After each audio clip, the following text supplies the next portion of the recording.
Today I'm going to show you how I go about carving a wooden spoon using a spoon mule.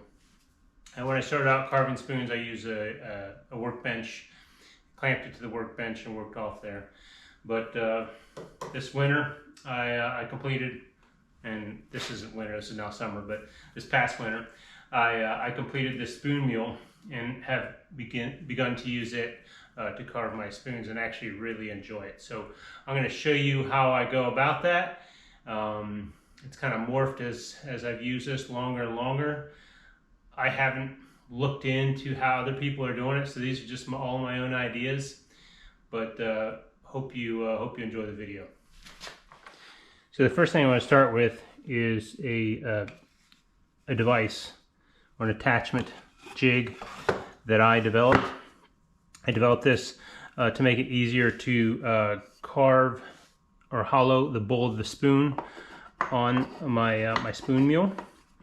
It's held in place with this peg. It has several movable pegs, and that just allows me to position the spoon differently. So I'm going to go ahead and clamp the spoon on there. So you'll see this piece of painter's tape right here. This is just there to hold a cutaway piece. So when I cut this spoon blank out on my bandsaw, and at some point in the future I'll kind of cover how I go about cutting a spoon blank out. But I just hold that in place and just makes it easier to clamp the spoon blank in place. I use a trigger clamp. This is a Bremen clamp from Harbor Freight. They're fairly inexpensive. I think it's like $9 or $10. And very good gripping strength. So that's why I use it, both price and it seems to be very effective. So holding the piece down here, we'll call this the rails of the spoon mule, versus up at the top, so I can get more arm extension. And I've even tried this kind of blocking up the seat if you want to even carve with it lower in relation to your body. This is a Swiss made or file, file being spelled P-F-I-E-L. This is a 8 sweep. I believe the L stands for long gouge. It is both, it's bent in 2 directions, and it's the number 25 millimeter. When you use this, you want to make sure that you carve with the curve of the gouge. I've seen many people I've tried to show a number of people how to carve spoons, and they like pry off the end, and I think that actually risks fracturing the end of your cutting edge. So, and not to mention it does a very poor job of cutting. You'll see that I'm carving across the grain here. It's an easier cut than carving with the grain. And when you do that, this nice clean shavings come off there. And I've been carving a lot of, I don't know if you're going to be able to see this. I'm going to try to bring this in close.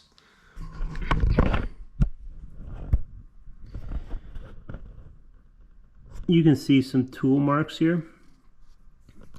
Again, I don't know if that's readily visible in the video, but my gouge does need to be reground. And I've been carving a lot, and I can't easily see there's just some little micro chips on the bevel there, on the cutting edge. And I think it's from carving all this. This is honey locust. So honey locust is also known for a high silica content. I've had to regrind it once already. In the near future, I hope to actually get into how I'm going to go about doing that.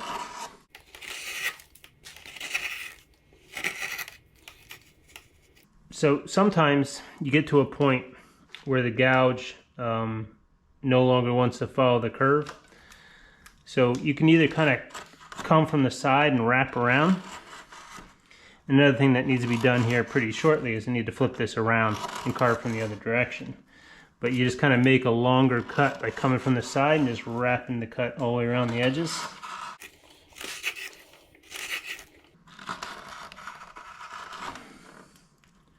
I just did something I haven't done in a long time, and because I didn't have the entire cutting edge into the wood, I just chipped the end of that spoon off. Better put would be to say that the left corner of the gouge was below the surface of the cut, causing it to tear the wood. We'll blame it on shooting a video that I'm not completely paying attention.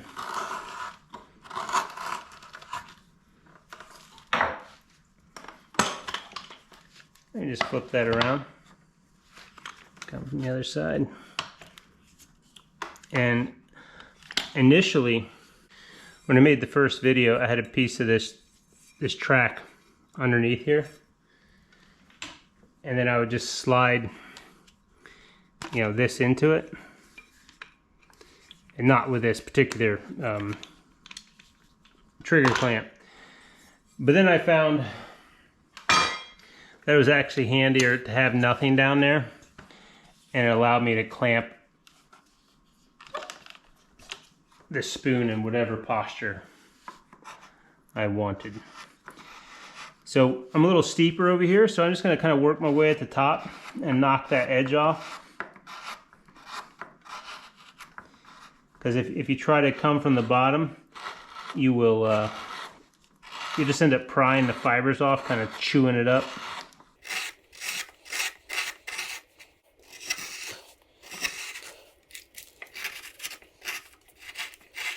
And you can feel if you're gonna like pry the fibers up, so just stop the cut and then come at it from a different angle. So I'm just reiterating that you want to follow the curve of the gouge and not pry off the fibers at the end of the cut.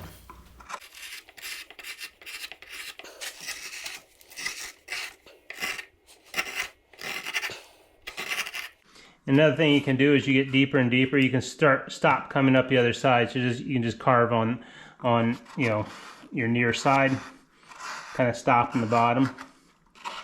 We're going to come and finish this off with a hook knife at the end, so you don't have to have the perfect curve just yet. We hope to get there with a hook knife. You can probably see some moisture on that. On the board there. This is wood. It's green, but I was also soaking it to help it draw a little more moisture and make it easier to carve. Again, it's honey locust, so a fairly hard wood.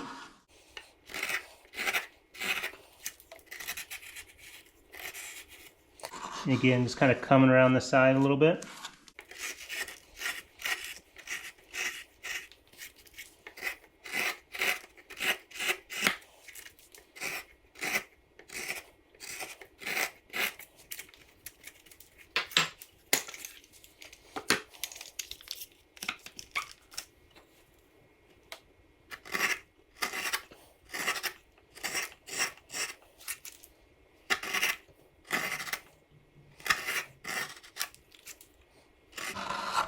And as far as depth, one thing you really get used to is just looking how deep you are here and then what your overall depth is here.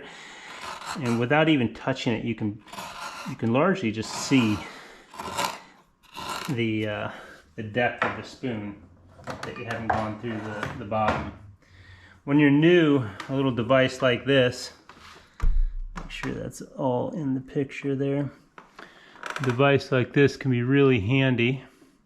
So you go ahead and just pull that out of the... So you clamp it on one side, and on the other side you can see how thick it is. So clamped in the middle of the bowl, you look on the other end and it tells you how thick and then once you get used to carving, you can really tell the thickness that you need to be at simply by just pinching it with your fingers.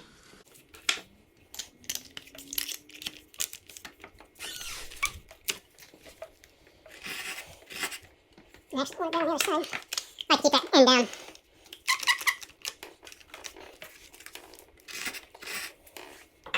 So as you work, your gouges are going to get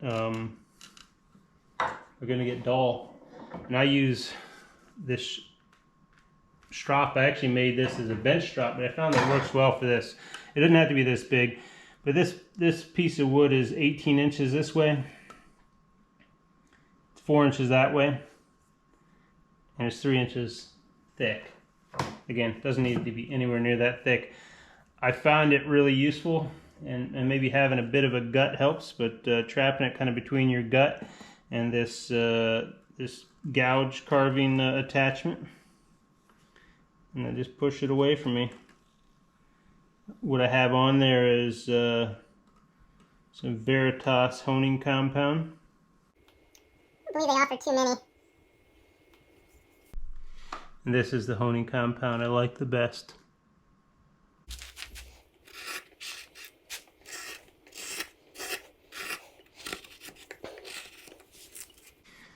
This spoon is about 3 inches across.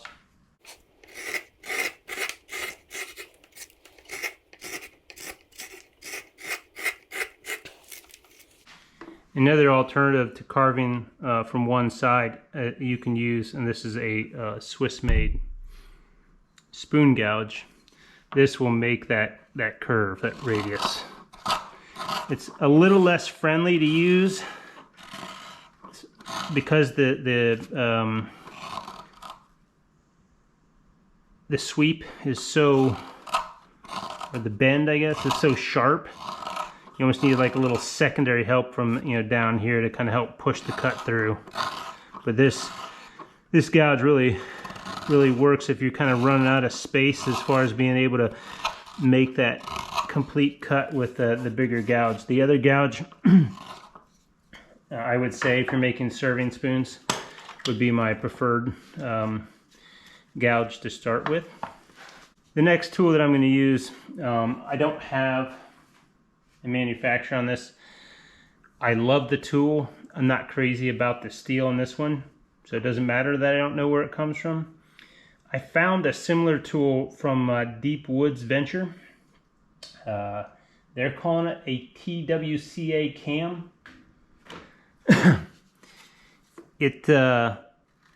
This is 2 inches. They do have that size, so it's 2 inches in this posture.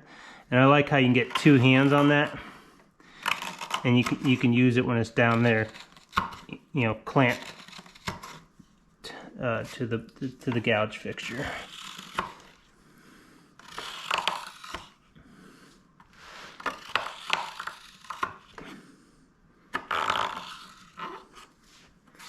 But I do plan on trying that company's tool out in the future, so hopefully I can give a review on that.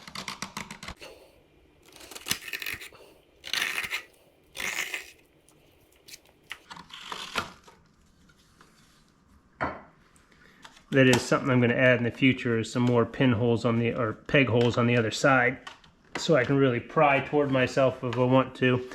I didn't make this with the intention of using this tool with it, but it works, so I do it. So I just kind of recommend doing what I did here on the opposite side and putting more pinholes or peg holes, and and leaving yourself plenty of working space in the middle if you want to do larger spoons.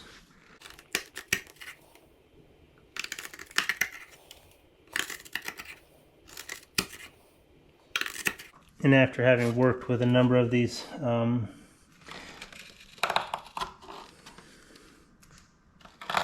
honey locust spoons, it also needs to be reground. I can see a lot of tool marks that the honing will no longer take out, even power honing.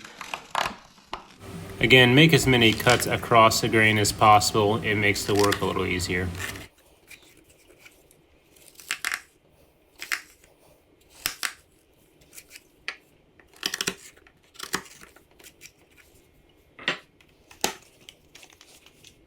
So it's now done, with in the vise there. So I'm just gonna Oh, this is a pine wood forge. This is their open suite number 2, cutting edge on the right, or actually on the left for a right-handed person. So it'll say right, even though the cutting edge is on the left. It's for a right-handed person. This company has produced my favorite carving tools for spoons. I wish they had a little more versatility. I would buy them all. Or I should say a broader selection of tools. I've heard rumors that the guy who runs this, Del Stubbs, is kind of slowing down a little bit in his production. I think he's, closing in on retirement. So I'm actually planning on ordering a couple more of them. Actually, the same ones that I have now, just so I have them before they're no longer available.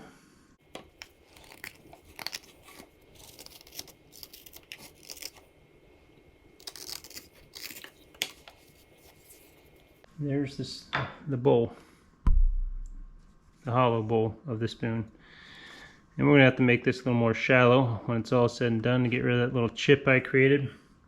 Just kind of reiterate what I did when that happened. Is I had the end, or the shoulder of the gouge below the surface when I brought it through, and that caused that to chip off.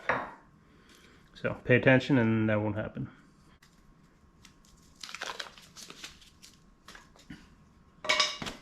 It's time to shape the spoon.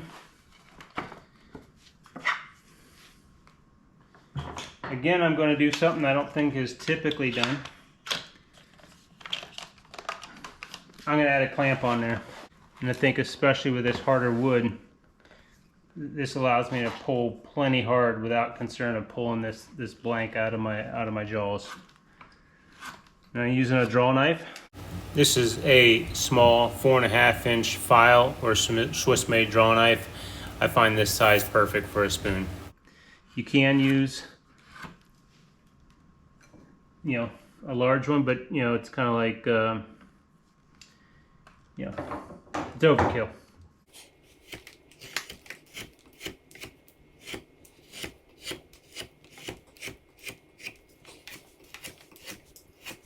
And what I do is I just start on the 2 sides and get as much of the bowl shaped, get as much of the wood removed as possible, because this is the easier wood to remove on the sides. And I just use my fingers as calipers. If you do this much, you'll start to trust them.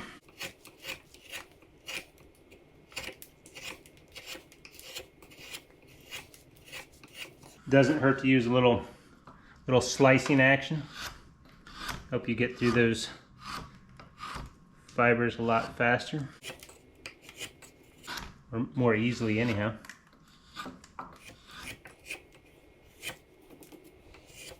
And I suppose I didn't emphasize at the outset, this is primarily a serving spoon approach. And I'm just kind of coming across the fibers again using some slicing action.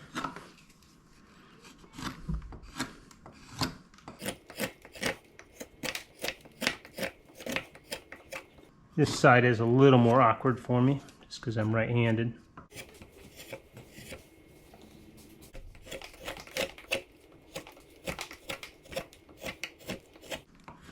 Just work your way around. So any forward motion you can do instead of going across, you'll get a little bit easier chip removal. The wetter that wood, and of course this is a harder wood, so it's not going to be really easy no matter what you do.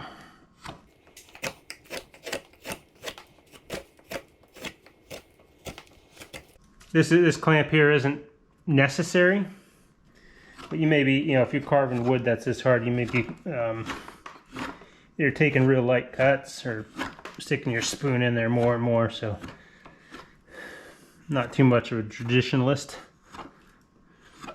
I do prefer carving a spoon with hand tools over power tools because I find it very therapeutic. So you start revving the motor of a power tool like a angle grinder or something, even though you can probably get it done faster. It takes away the therapeutic nature. I think it turns it a little more into work.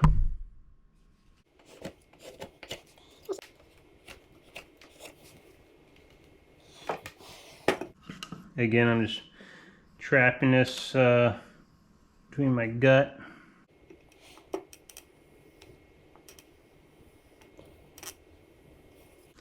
And honing it with a pushing action. If you hone often, you'll take the work out of it. Not have to work as hard. And for the most part, I do just about all the work from here to here on the outside with this draw knife.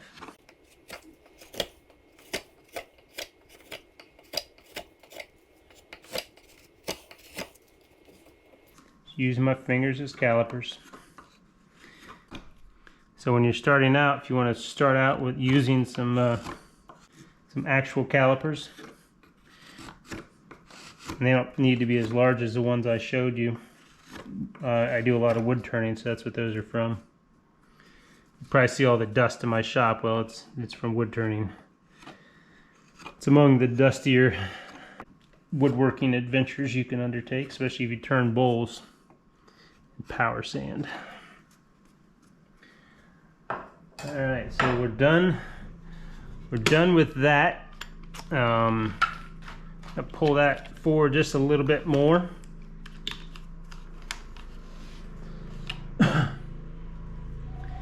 Now I'm going to basically use the same draw knife, except this has straight handles. They're straight off the blade. And what that allows me to do is I can get my hands a lot closer. And again, I'm using a slicing action. And that's going to allow me to shape the majority of the backside of this spoon bowl. Now, keep in mind, you can't do this with a Sloyd knife. And in fact, I could do it here, and that would add a level of safety. You can do it in your hands. That's how I started out. But I've found that this really made this go much faster. I do sell my work. I have a small shop in Sperryville, Virginia. It's at the marketplace in Sperryville, so if you ever find yourself in the area, please stop by. We'd love to see you. But just, it adds a level of safety too, being able to use this draw knife. This draw knife will work in this direction, pulling it toward you. What I like about this when you're pulling toward you is your hands are more likely to hit you before the blade does. So I feel like using the draw knife with the I don't even know what they call it, offset handle, if you will, bent handle. It is better for pulling toward you, in my opinion. But this just allows me to get my hands or the tool closer in, so I don't have to hang the spoon over as much.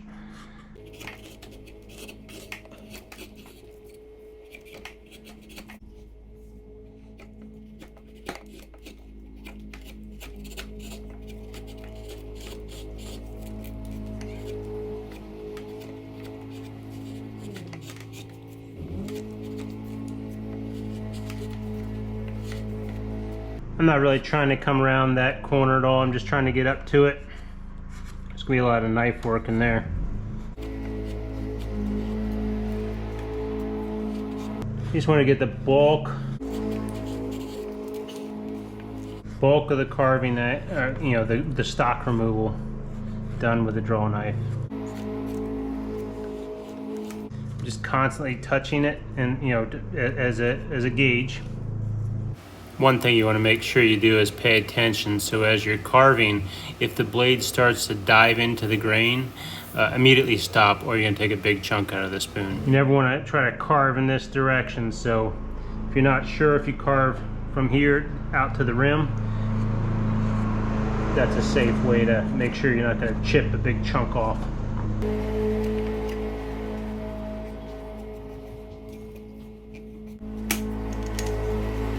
Have a little bit more stock to remove on the other side.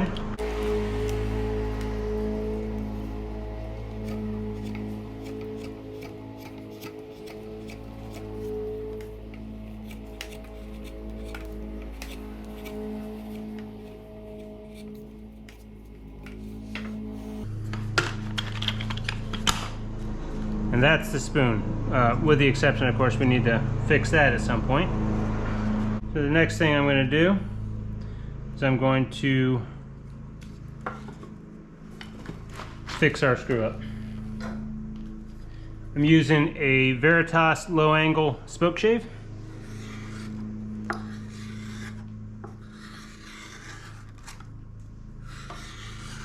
And we're just going to shave the rim until it's all level around the outside. This is not going to be your normal screw up, because you're not going to make, or normal procedure, because you're not going to make that mistake I did.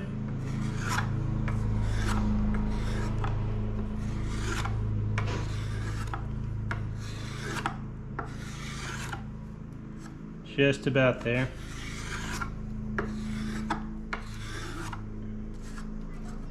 And that's gone.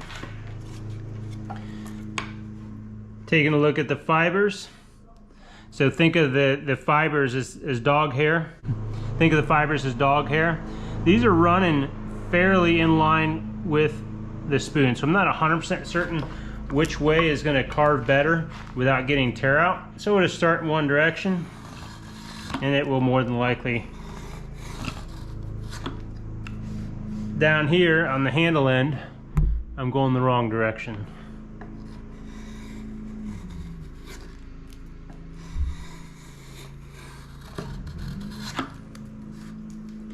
And you can just turn that around and go in the other direction and push it. Or you can turn your spoon around, whichever you prefer.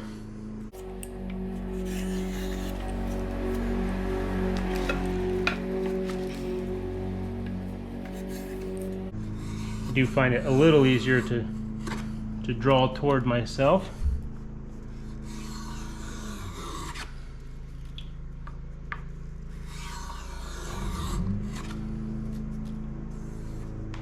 It's nice and smooth, ready to flip it over. Now we'll hit the outside, or the back side. This area up in here, not a whole lot has to be done. I just kind of bring it down to smooth. And again, you can do a little trial and error. If the fibers are tearing out, turn it around and go the other direction. But this time I am going in the correct direction.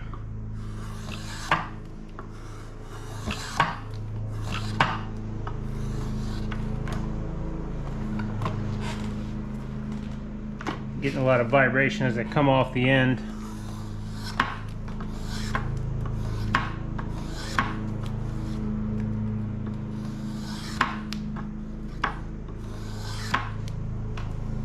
And the reason I'm going so long is I don't like this portion of the spoon being too thick.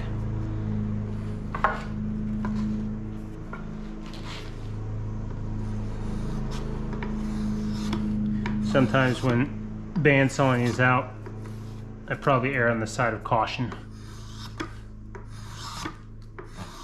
Easier to take wood off than to put it back on. Now I'm a little thick right there, so I'm just trying to, and when you want to stop a cut, I find just kind of rolling the nose out of it, or up, will stop the cut.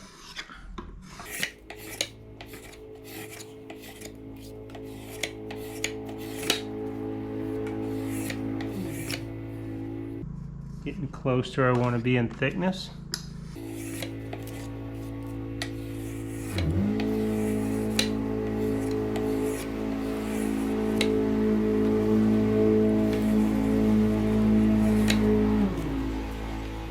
Stop right there.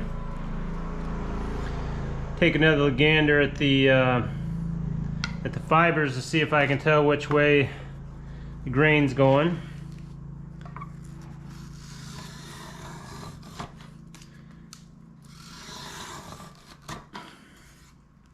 If nothing else, start at the fatter spot and go to the thinner if you're finding it hard to tell. And for me, this is the primary area that I want to get right there. Flip it over again.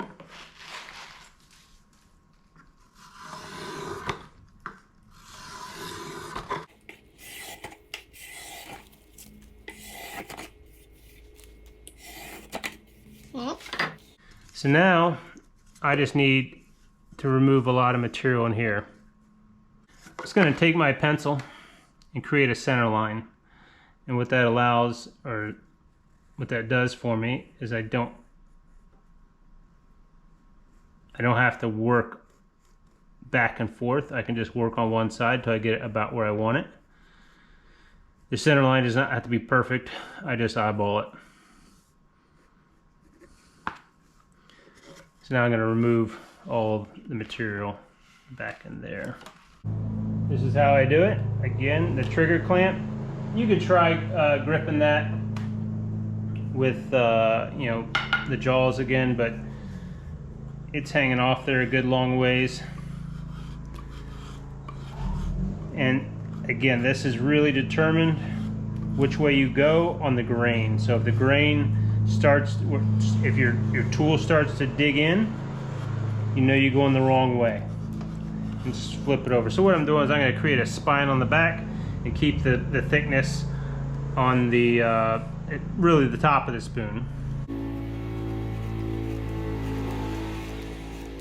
If your grain runs out of the spoon, hanging it way over, you know, a surface like this that you have it clamped to, you do risk breaking it. But I have the grain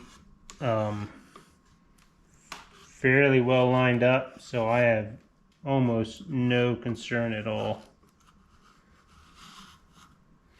We're starting to dig in right there, so we just gotta come back from the other side. As soon as you feel that grain or the gouge start to dig in, yeah, flip it around. I'm gonna try from this side and see how it feels. That feels right. Not there. And you can be just a little bit into a cut, and suddenly the grain will switch directions on you, and you'll have to kind of switch back and forth to make sure that you're not having your spoon like split in half. All this work can be done with a Sloyd knife, but using a draw knife just makes it so much easier. In the past, I did it with a knife. This takes a lot of the work out of it. I also find that using a draw knife is safer than using a Sloyd knife.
Okay, so we've gotten it really close. Obviously, we've got a lot of work to do right in there.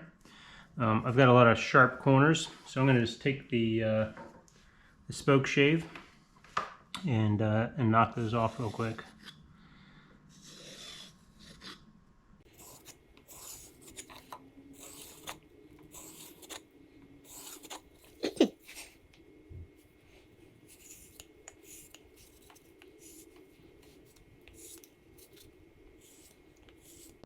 You don't have to worry too much about cutting yourself badly with a spoke shave. I mean, you could definitely slice into the skin, but definitely a little less concerned than a lot of these carving tools. Do this, use the bandsaw. I'll take the opportunity to do that now. Just gonna cut that shape on the bandsaw right there. Go ahead and refine that curve a touch.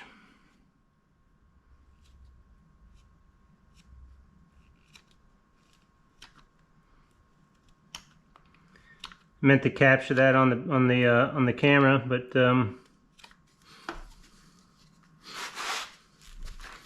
really just tuck the the end of the spoon into your body someplace. Keep it stable. Just using a cut where I push off my thumb. I hold it with the right hand and push to the with the other thumb. And this is just kind of like a paring cut. Drawing the knife in with your thumb. Being careful not to drive it directly into your thumb, of course. Now I'm just going to soften all those edges. Keep in mind the grain. So from here, work this direction. From this side, work to the top again. The same over here. So just easing all the edges. So I'm going to end up holding the spoon against me. And I don't want it digging into me. Just jabbing it into my pec muscle. At one point I would just jab it into my sternum, and then I realized that that gets more uncomfortable, whereas you get a little meat in your pec. So and I'm partly carving with my right hand, but I'm also pushing with these two fingers on my other hand, and it makes for a nice controlled cut. And it just helps you kind of finish that area out there. Yeah, because your fingers can only travel but so far. Your finger, when you push with just your fingers and not with your arm, it limits the distance that the knife can travel.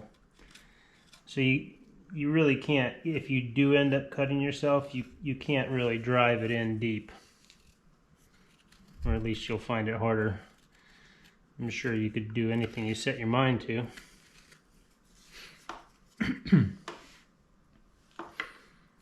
And this is an area where I might go ahead and just clamp it again.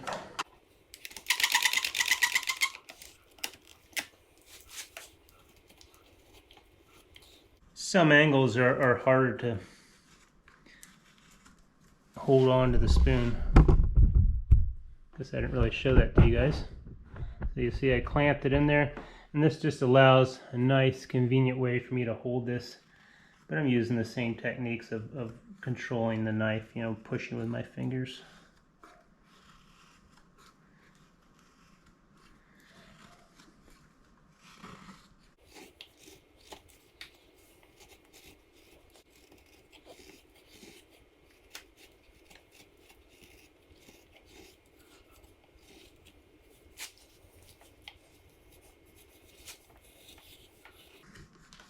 Just kind of running my fingers together, our hands together. I like how this gives me control.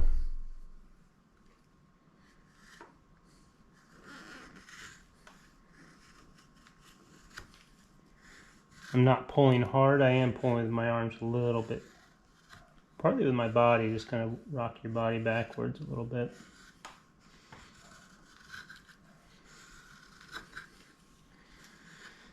I'm trying to get the spine down to about 3/32, so halfway between an 1/8 and a 1/16.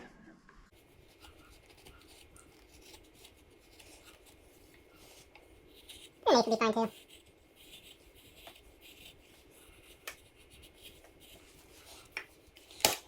I think the key is to never press hard.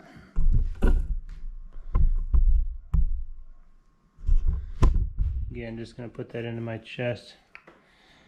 Any cutting action, if you really have to press hard, it better be away from you. There's still, I have found at times, if I'm pressing too hard, you know, and usually that's an indication that something's dull, that there's a chance that you'll recoil your arm and you still risk cutting yourself because you fly your arm forward, and because you felt like you lost control, you jerk it back, and sometimes you can cut yourself on the recoil. I mean, you're not going to probably get an insanely deep cut, but I have poked it into my finger, my fingernail, doing something like that. So they've been learning. I know some people like to carve with gloves on. I'm not a fan of it myself. I have used a little thumb guard in the past, but generally with all the techniques I use now, I don't feel like I need it.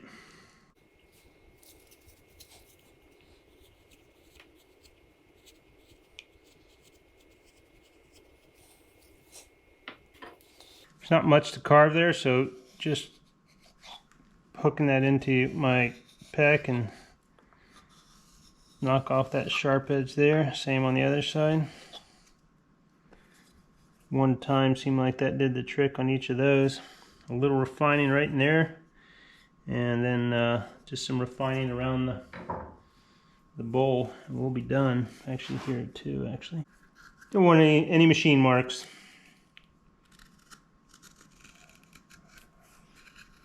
I do not put sandpaper to the spoon. As soon as you break the sandpaper out, the fun's over. It's not entirely true. I actually do use a little mop sander on my drill. And just kind of, you know, after everything, the wood dries completely, just knock any frays off that might be there. But I do not go through and hand sand the spoon.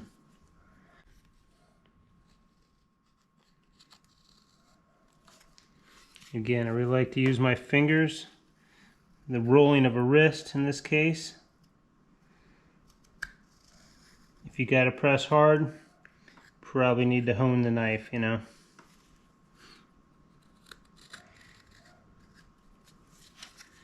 Just easing those corners.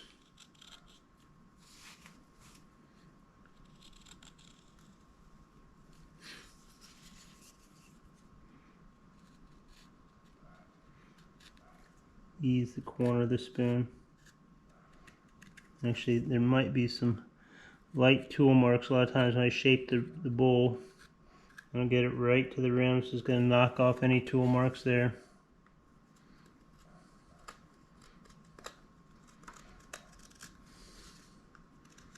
Again, I'm just kind of touching or holding the end of the handle with some part of my body.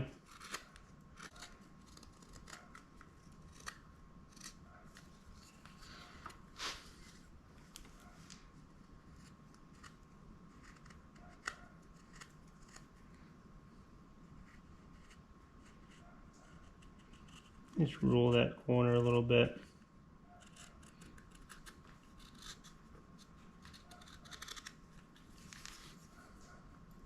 So, any cutting, it's here this way, from here this way, from there that way. And that follows the grain on the wood. What I'm doing here is removing any final tool marks that I didn't get with the draw knife, and I'm rounding all the sharp corners. You'll know almost immediately if you're carving in the wrong direction because your knife will dig in. So if your knife starts digging in, stop, correct it, continue.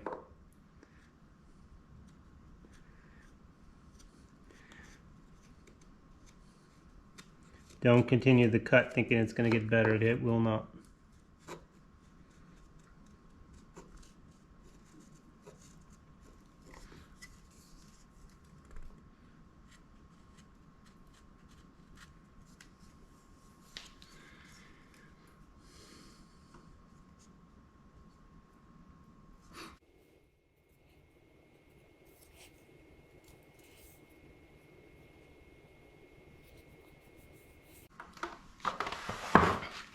Alright, that's a completed spoon right there. Just gotta let it dry. Put a signature on it. A little mop sanding. There's a possibility I have to touch up with a knife somewhere, but there it is. And this kind of a design that I came up with. You know, I probably grabbed ideas from other people, but it's you know, you get a lot of flats on there, so you get to do a lot of your work with spoke shaves. Kind of makes it a little faster.